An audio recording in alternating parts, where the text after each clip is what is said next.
talk to, give us data.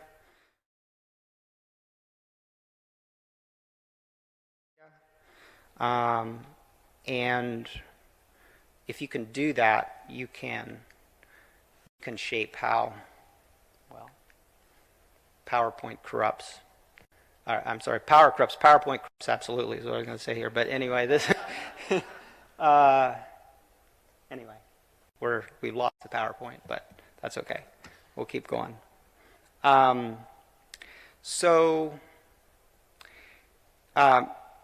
You can change how the media covers this issue of registries and sexual violence by being a great source. I've had my mind changed many times by great sources who changed the angle of my story. So we're going to talk a little bit about some of those lessons. I'm going to talk about a few examples of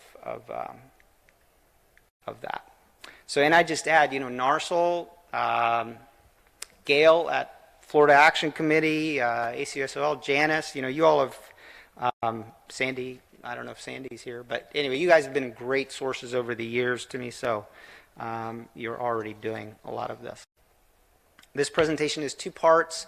I was going to say you don't need to take notes because I'm going to have a link at the end of this PowerPoint, and I do have a link that I can give you, and we'll figure out some other way to get you that, but you can download this entire slide deck from there. So my first, got it back? Great. Okay. I'm going to go back. I'm not seeing this. All right. We're going to talk.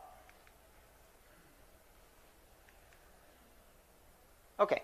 We're going to talk first about media tactics, and then we're going to talk about messaging. Tactics are really like the nuts and bolts of building relationships with reporters, messaging to the content. We'll tackle that in the second part of this. So let's talk first about, I'm going to really talk about 7 ideas, 7 sort of media ideas you can use, think about incorporating into your work as you're dealing with the media.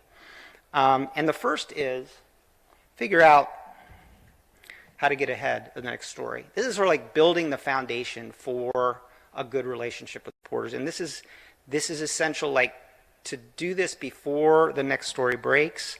So like figure out the obvious thing, figure out who's covering the crime, who's the crime beat on the local paper, who's got the bylines, who is covering crime. That's your point of contact, as well as the editor. Make a list of ways you can help them. That could be a list of experts on sexual violence in your state. It could be links to the latest research on sexual violence topics. It could be, and I'll talk about this later too, a registrant, somebody in your group who could talk about the impact of the registry on their family. Pull together your key talking points. I'm going to talk a little bit more about that in the second part of this, and messaging. And then figure out who a spokesperson might be, the person who maybe in your group is most comfortable talking to media. And then you can read, at that point you're ready to reach out to a reporter or a media outlet and tell them about yourselves, who you are. Send them a specific story idea, respond to a story they've just run. Last fall, an outlet I write for on a regular basis called The Appeal, covers criminal justice, ran a story about what a terrible job the New York City Police Department was doing in investigating cases of sexual assault. And as a result of that story, somebody from the Citizens Against Government Entrapment out in Washington, I don't know if anybody from, Kathleen. Hi, Kathleen. Okay, that's great. Yeah, contacted the reporter on that story and said, hey, there's a whole piece of this story, that we wanted to tell you about. It's not just the cops are doing a bad job; they're also creating and manufacturing sex stings, targeting kids who would otherwise not get in any trouble at all. And so that led to, my editor was thrilled to get that tip, and that led to this. So now we have this sort of like ongoing relationship, which is great. So reach out to reporters ahead of time. If a reporter seems really receptive, you can suggest a meeting with the editorial board, and talk in a little bit more detail about how you might help on future stories. What you're building here, you're building a relationship. So much of the time, editors and reporters are running the story with the obvious angle because they're on a tight deadline and they don't know there's another side. They just have not heard another side. So you are giving them that other side. If you have any doubt whether this is important or not, look at the kind of resources and personnel that police departments and sheriff's departments put toward cultivating relationships with the media. They've got folks every day talking to reporters, giving them tips and data and screenshots of documents and making police officials available for interviews, providing story ideas. And so you can fight back by doing the same. Obviously, not with the same level of resources, but given that as reporters, we know you're relative to the police small, we're going to pay more attention to you. So that way, when the sheriff's department sends out a release that brags about the 1,500 doors they knocked on and how they arrested 10 people for not updating their address, you can send out your own release and say, this is a waste of public resources. It makes no one safer.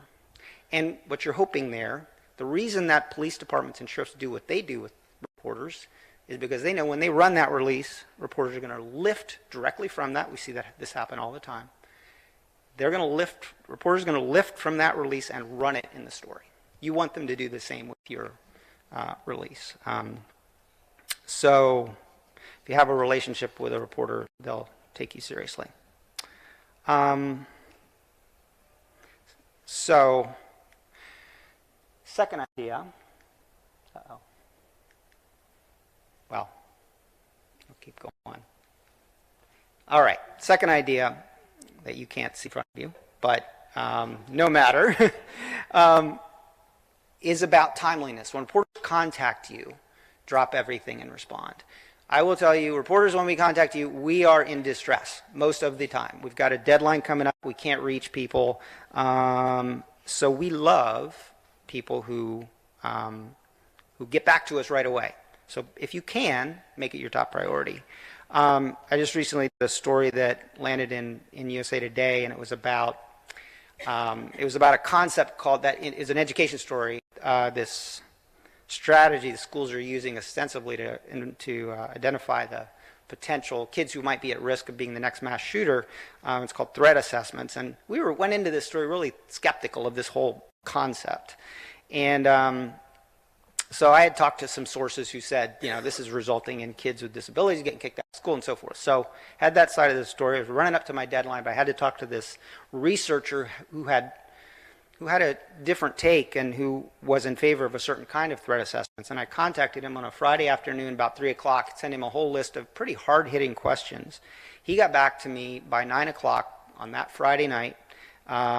He had answers to all my questions. He said he wanted to talk over the weekend. I talked to him on a Sunday afternoon for an hour. He had sources for other people for me to talk to around the country.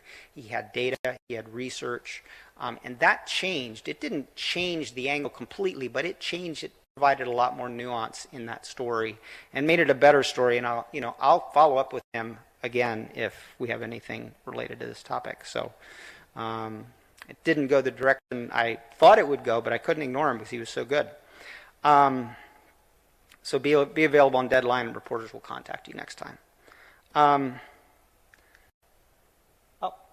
gotten ahead of myself. We're back. Well, we're partially back. Anyway, the third idea here is out-prepare the other side. There's one thing, obviously you need to move fast. When reporters contact you, you want to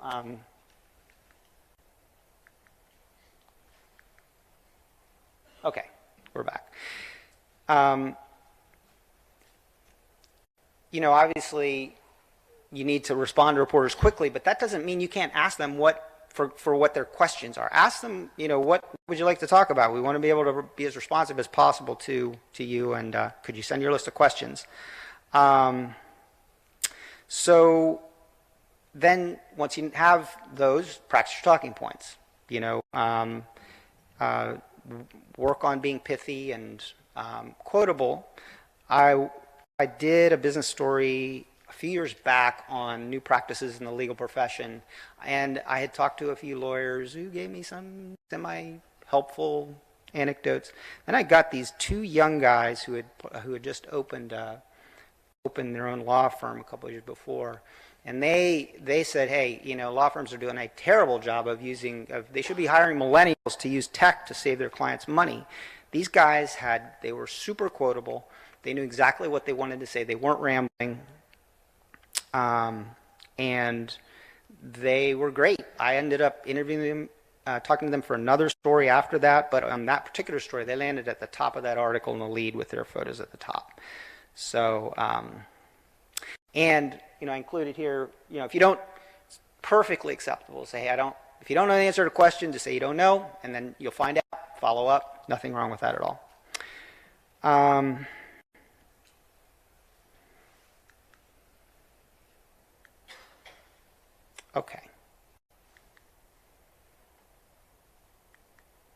Okay, persuasion windows. This is not my term, but this is a concept. The idea here is that there are certain events that happen in our country that make people more open to new ideas. And I wanted to show you this book.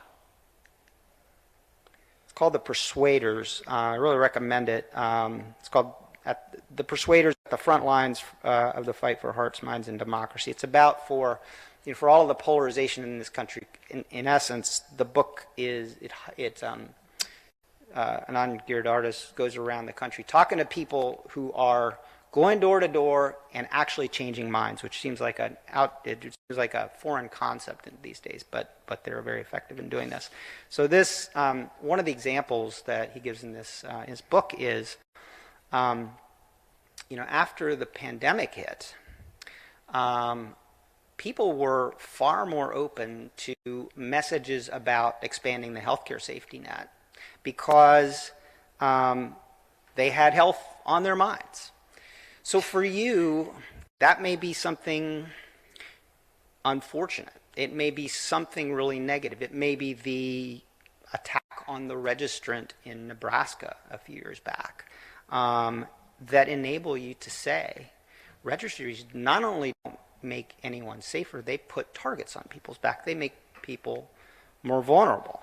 And that sort of context can help people be open and receptive to that idea, this event, an event like what I just mentioned. That leads to this, which is a tough one.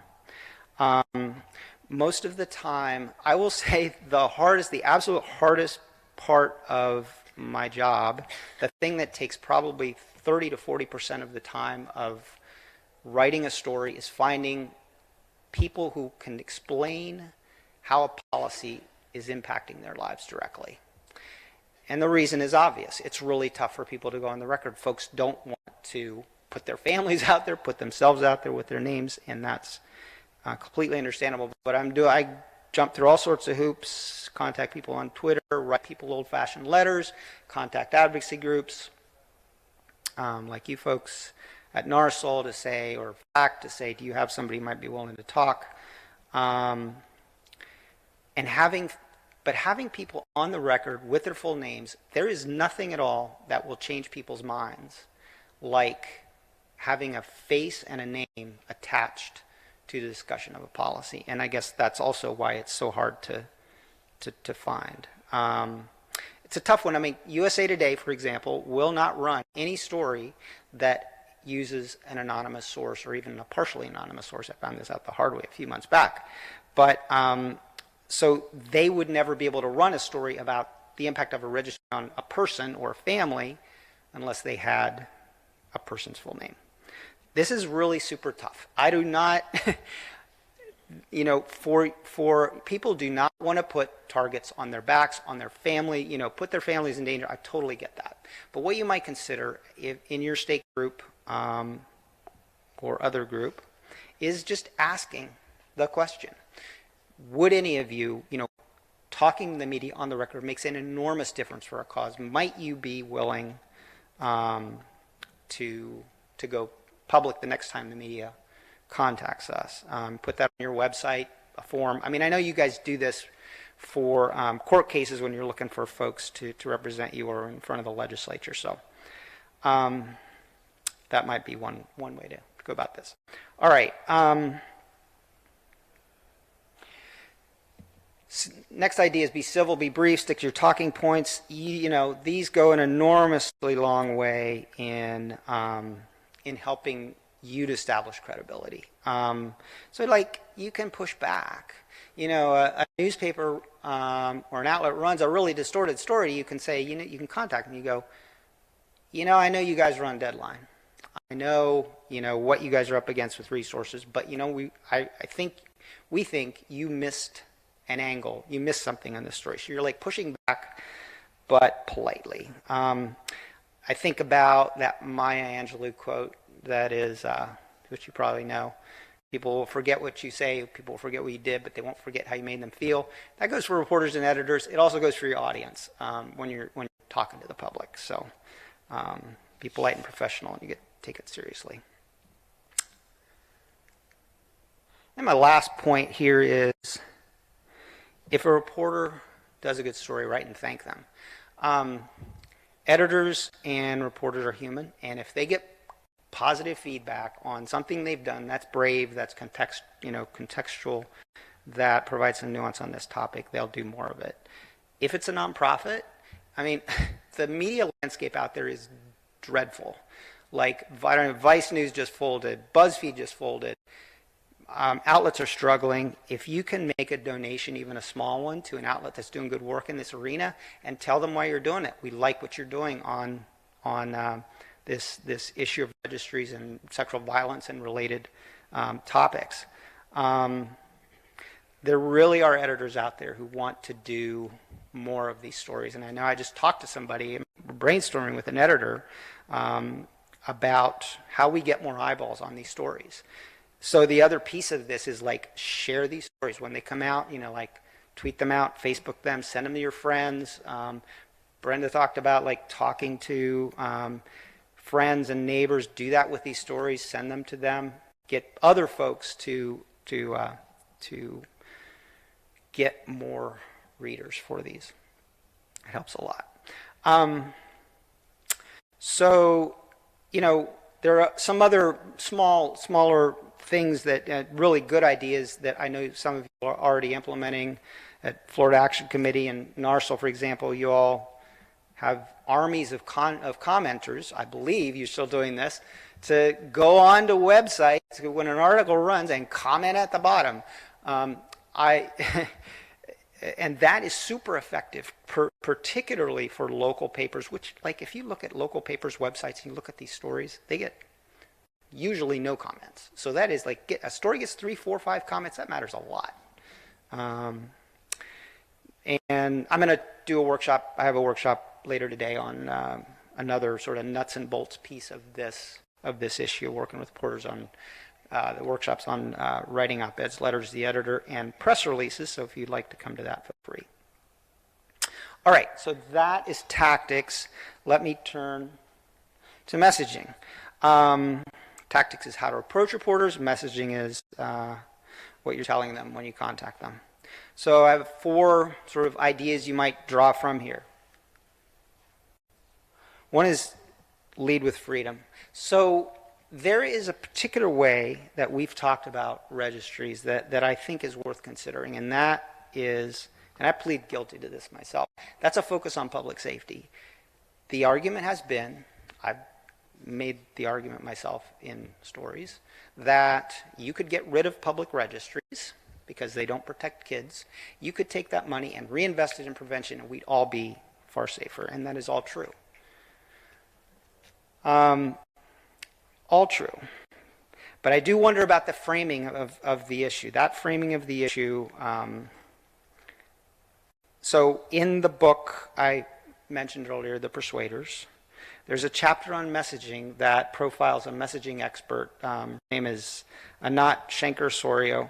And one of her mantras is, have the conversation you want to be having, not the conversation your opponent prefers. This conversation about safety, I will say, is that coming at this from that frame. I'm going to talk a little bit about how we can use safety. It doesn't mean you can't use safety at all. But the conversation about safety is really beloved of chiefs of police, sheriffs, the companies that are making money on running these registries, the pseudo-populist politicians who are selling these schemes. They love to talk about safety. So as an example of what we're talking about, one of the things Shenker-Sorio talks about is the, after 9/11, you'll remember Muslim Americans were targets for surveillance and sometimes violence and harassment. And the activists that were pushing back on that were saying things like, Muslim Americans pose no more danger of, they're no more risk, they're no more of a terrorism risk than any other group of Americans. Inadvertently, that reinforced, weirdly, the message it put in the public's mind, identified terrorism and Muslim Americans. Just the idea of repeating that may have undermined the message. And so the argument is, it would have been better to say Muslim Americans are our neighbors, they're our friends, they're our coworkers, they're kids, they have kids in our schools. No group of Americans deserves to be targets of surveillance and worse. So if you think about how we frame registries, think about the origin of registries. Think about the 1950s when gay folks were being put on registries. That was one of the pillars of this whole registry scheme.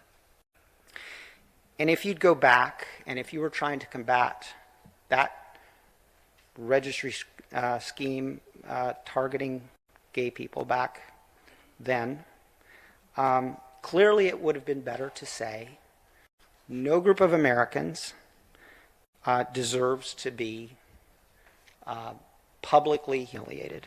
That is, it's un-American. That's much better than saying gay people are not any more of a risk to kids than any other group. The first is a message about freedom. The second is a message about safety. And I would even go so far as to say this. If the recidivism rate, if the reoffense rate among registrants were 95% and not 5%, would the argument be any different that this is a terrible policy? I'd say no. The argument is the same. People deserve to be free from persecution based on race, gender, sexual orientation, past incarceration status, and more. We would not tolerate gun owners or Catholic priests or members of Orthodox religions or people convicted of reckless driving or any other group from being put on a public registry, and the reason has nothing to do with whether those groups put kids in more danger. Enemies lists, what we call registries, are as un-American as stonings and public flogging, and I think the goal is to show that they don't belong in a civilized society. So you don't lead with safety, then what do you lead with?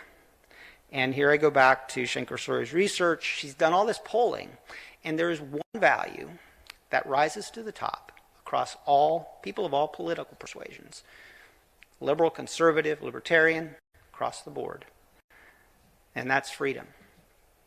Freedom consistently comes out on top. So that doesn't mean you don't mention public safety, but you lead with freedom. So starting and ending your messages with a vision of freedom seems far truer to what this movement is about. All right, that's the first idea. The others I'm not going to take quite as long on, don't worry. So the second idea is order your message. It's really tempting, and like a lot of advocacy groups do this, it's understandable why, is to lead with the problem. Lead with the horrible thing that's happening. And there's a logical reason for this, and that is that it motivates the base. It motivates people who care about your issue. What it doesn't do is motivate the general population, who have a ton of their own problems, and they say, I don't want your problem, I've got lots of my own. Tell me what your vision is. So that is why I want to hear about your vision first, about your shared value. So shared value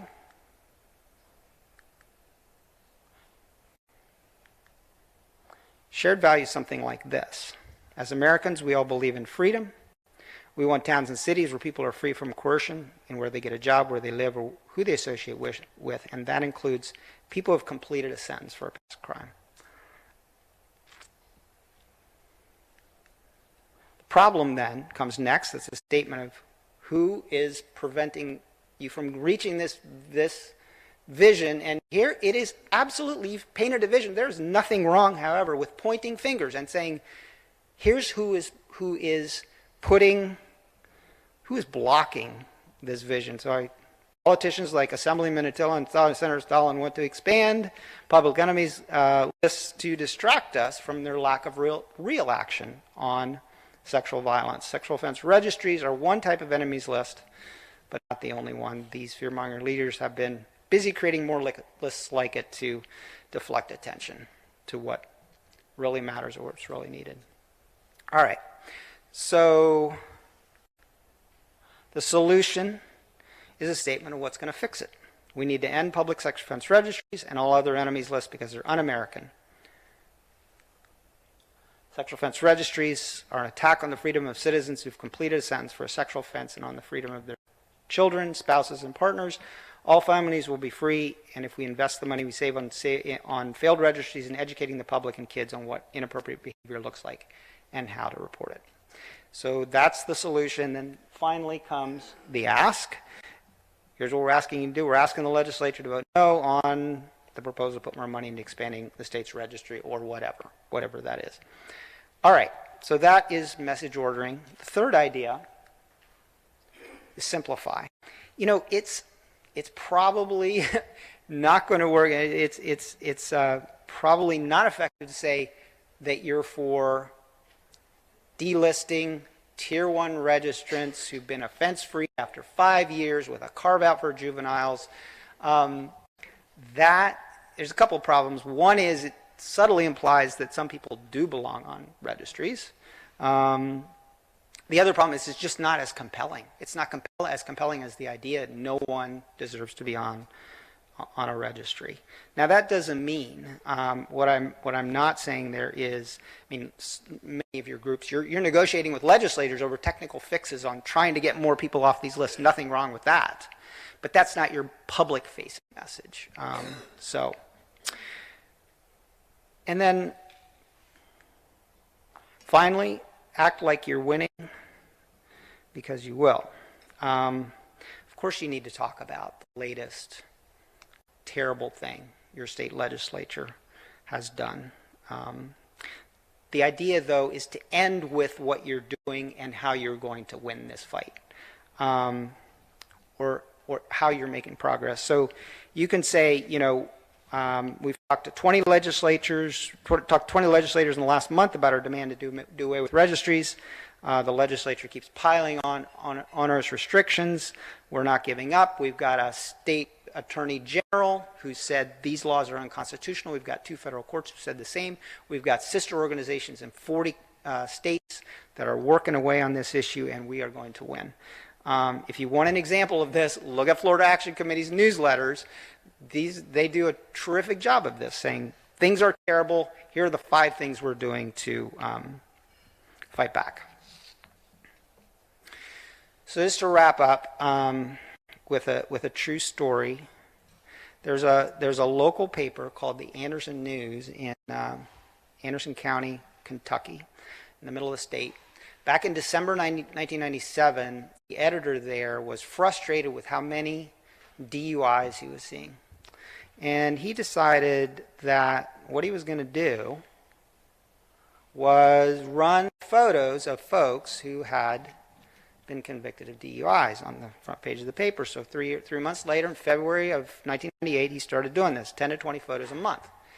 Now, it turned out as the researchers look back later, that policy had zero effect on DUIs. What it did do, as you can probably guess, is embarrass and humiliate the folks whose photos were run. A teenager whose photo was going to be run tried to commit suicide. The family member, there was a local restaurateur who said his sons were being bullied in school because his photo had been run. People were complaining about their families being harassed, and families started to fight back and question this policy. And that editor who started that policy retired, and a new editor came in.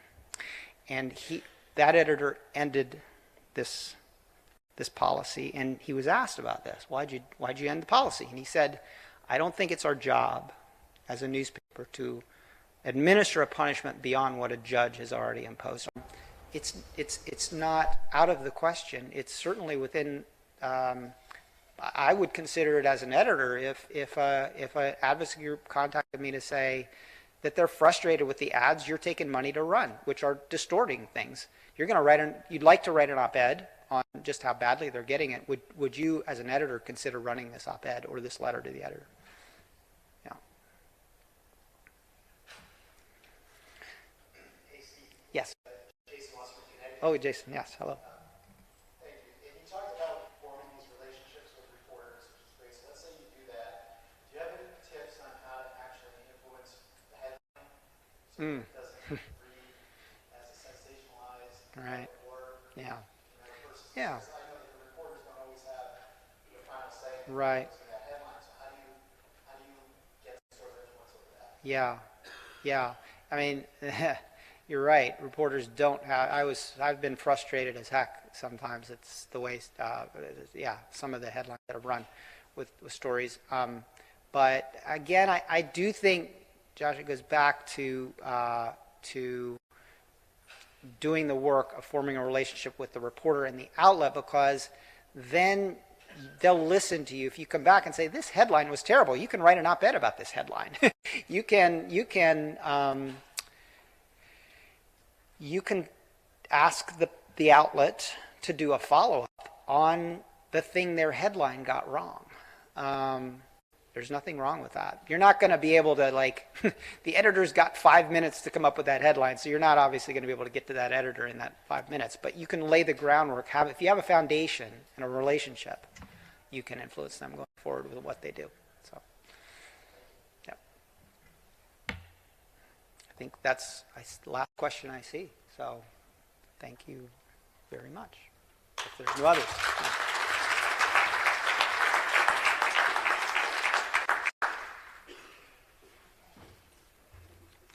Thank you again, Steve, and thank you for all the comments. Very good questions. I'll see if I can pay more attention to the actual time instead of what's going through my brain at the moment. We are going to take a 15-minute break and then come back for the breakout sessions. The first session is in this room. Bruce Hosfeld is going to be presenting an update on domestic travel. Second session in Galveston, which is you guys on that side of the room, these doors are going to close in the middle, so we're splitting this room in half.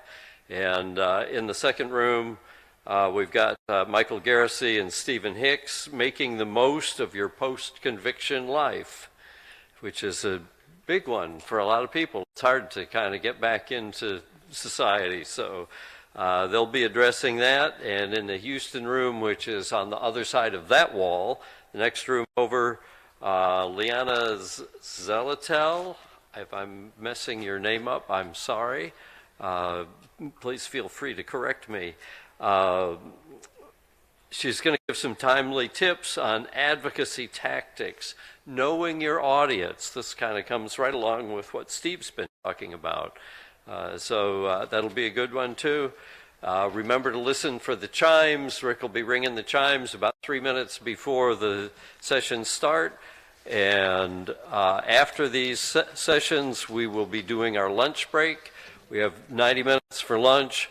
Please be back here in the room at 1:15 to regather and get our updated announcements because I'll have more then, and we'll be introducing the afternoon workshops. So enjoy the workshops and your lunch.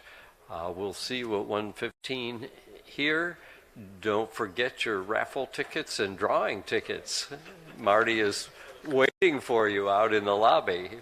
Thank you very much.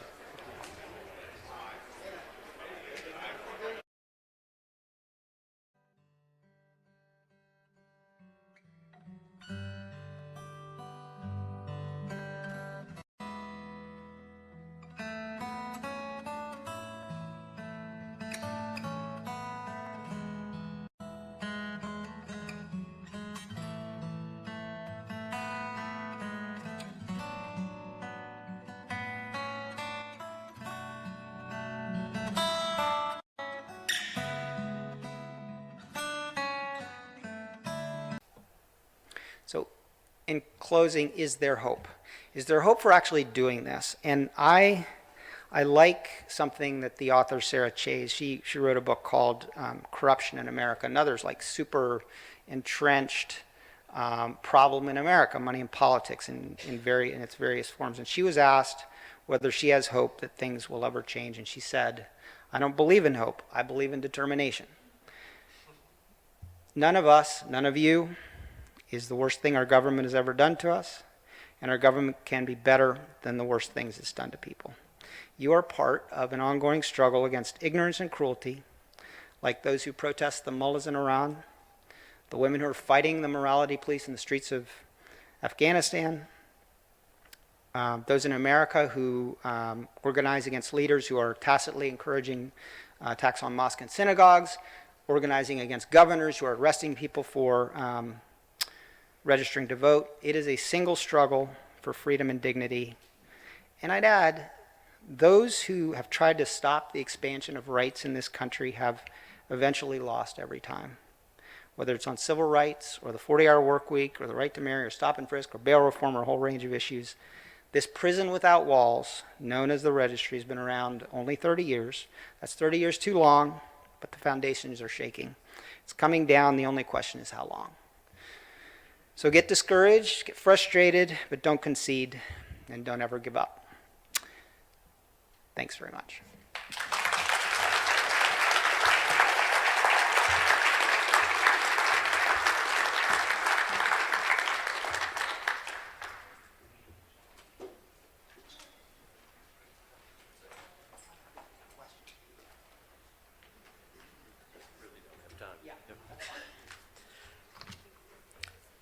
Thank you very much, Steve. That was great and terrific advice. Hard for us to follow up on sometimes, but he's kind of laid it out. You said you were going to give us a link to your slides? Right there. Is it up there? Oh, I didn't even see it. Okay.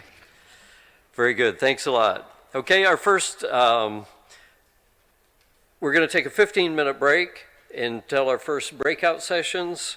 The breakout sessions will be in this room. Actually, we're going to close the walls here, so this is the first room. Then Galveston is the second half of the room over here, and Houston is on the other side of that wall, so we have just, the rooms are right next to each other. In this, I'm sorry? We are beyond time at this point, so we're going to try to keep things on schedule. Steve is going to, what? We're ahead? Oh, I'm sorry. I got screwed up on the time. If you'd like to take questions, you can come on back up here. I'll shut up and sit down. And this is a function of not getting enough sleep at night, I think. No, yeah, that's great. Yeah, that's great. I was worried I was going beyond time, but yeah, I'm happy to, any questions, I'm happy to take any. Please go to one of the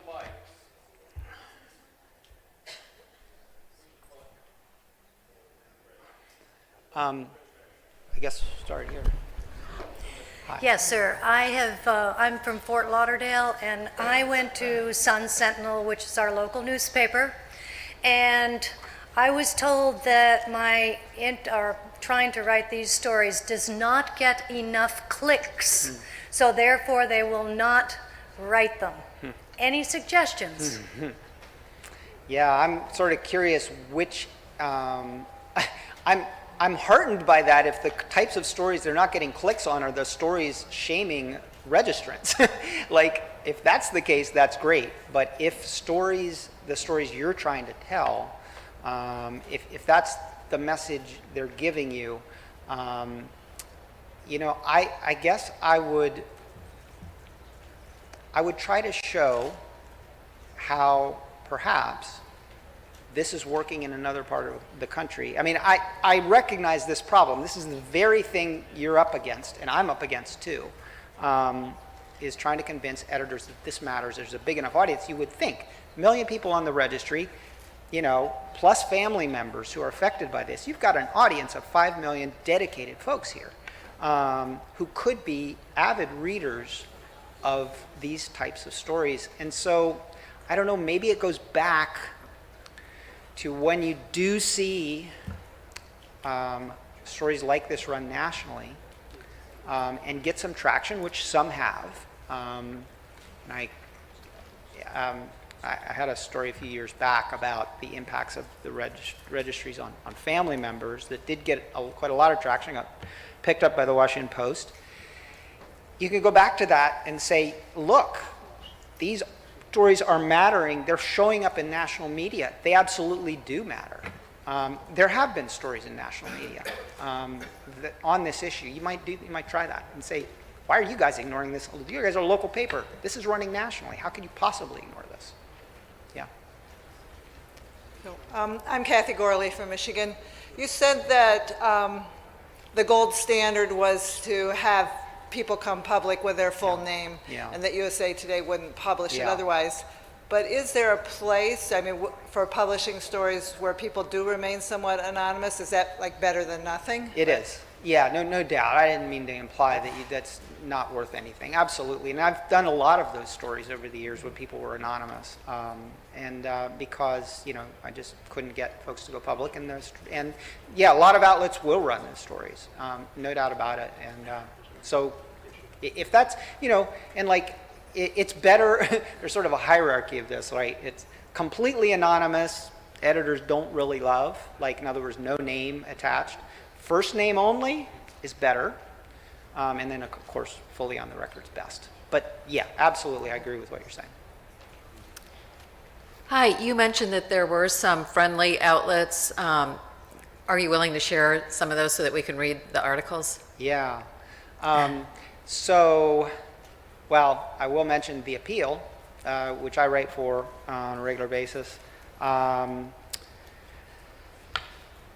The American Prospect was one at one time, national magazine. They run, you know, I mean, now, I guess I should ask you, are you talking about national or I'm sorry, now you've moved, whatever, yeah. You know what I do? I think I would look, so like, there was a reporter at a Pennsylvania paper, some of you are going to remember his name and I'm not, who ran a really good series on registries and their lack of efficacy, essentially. He was a local reporter, and that was the I think it was Pennsylvania Spotlight who did that. So they would absolutely, that reporter, I'm sorry, I'm not remembering his name, and we should follow up. I could give you his name, because he's now still at PA Spotlight, and he's great. He would absolutely, if you had a pitch or an angle for something for him. I mean, so, yeah, and then, I mean, like I say, there's, you know, any national outlet that has I would call it enlightened approach to criminal justice, Slate, for example, or it was Vice, they're no longer around, but there are a number of national outlets that do, well, the Marshall Project's another one, who do cover this topic, not on a regular basis, but go to the appeal first. That's what I would say. Because we're trying to get like stuff published in big, like partner with bigger outlets to get this stuff running in bigger places. So, yeah. I'm from North Carolina, and at each political election season, we are inundated with the most sensational fear-mongering ads, whether it's governor, DA, AG. It's amazingly terrifying for people. And I don't know what to do. I've tried contacting them. They just don't answer. Yeah, Right. it's coming up again, so. Yeah. And just to clarify, you've tried contacting the DAs or contacting the outlets who are running these stories? The governor, the DA, yeah. Right. Not the outlets that are running. Yeah, I mean, I don't think these politicians are going to change their ways. They are not going to change their ways unless there's public pushback. And so, like, I think that you go to the outlets and you see this terrible story they've run, and you go back to the outlet that ran that and say, there's a whole nother angle on this. These guys are manufacturing fear as a replacement for doing something meaningful. And here's the things they're not doing. And here's all of the ways that what they're proposing is actually putting communities in more danger and making people less free. So I guess the answer to that is like, yeah, I would push back on the media outlets that are running this stuff uncritically. I mean, these are TV ads. Oh, TV ads. Got it. I see. Yeah, I see what you're saying. Yeah. That's an interesting question, because the outlets are obviously taking money to run those ads. I mean, I think it's not out of the question. It's certainly within. I would consider it as an editor if an advocacy group contacted me to say that they're frustrated with the ads you're taking money to run, which are distorting things. You'd like to write an op-ed on just how badly they're getting it. Would you, as an editor, consider running this op-ed or this letter to the editor? Yeah. Hey, Steve. Yes. Jason Wasserman, Connecticut. Oh, Jason. Yes. Hello. Thank you. And you talked about forming these relationships with reporters, which is great. So let's say you do that. Do you have any tips on how to actually influence the headline so it doesn't read as a sensationalized Right. report? Yeah. Versus, Yeah. I know that the reporters don't always have the final say Right. in that headline. So how do you get some sort of influence over that? Yeah. Yeah. I mean, you're right. Reporters don't have. I've been frustrated as heck sometimes. It's the way. Some of the headlines that have run with stories. But again, I do think, Josh, it goes back to doing the work of forming a relationship with the reporter and the outlet, because then they'll listen to you. If you come back and say, this headline was terrible, you can write an op-ed about this headline. You can ask the outlet to do a follow-up on the thing their headline got wrong. There's nothing wrong with that. You're not going to be able to, like, the editor's got 5 minutes to come up with that headline, so you're not obviously going to be able to get to that editor in that 5 minutes. But you can lay the groundwork. If you have a foundation and a relationship, you can influence them going forward with what they do. So, yeah. I think that's the last question I see. So, thank you very much. If there's no others. Yeah.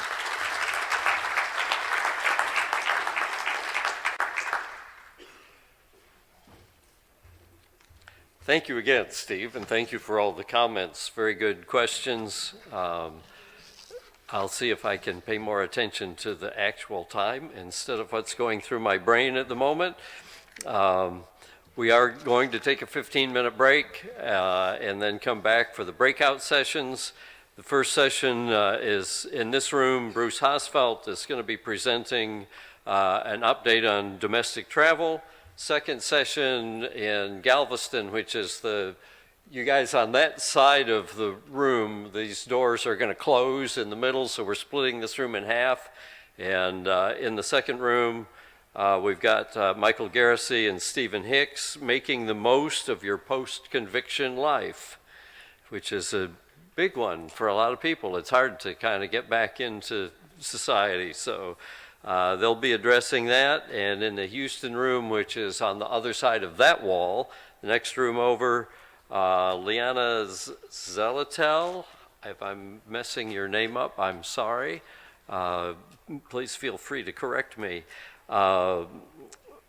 She's going to give some timely tips on advocacy tactics, knowing your audience. This kind of comes right along with what Steve's been talking about. So that'll be a good one too. Remember to listen for the chimes. Rick will be ringing the chimes about 3 minutes before the sessions start. And after these sessions, we will be doing our lunch break. We have 90 minutes for lunch. Please be back here in the room at 1:15 to regather and get our updated announcements, because I'll have more then. And we'll be introducing the afternoon workshops. So enjoy the workshops and your lunch. We'll see you at 1:15 here. Don't forget your raffle tickets and drawing tickets. Marty is waiting for you out in the lobby. Thank you very much.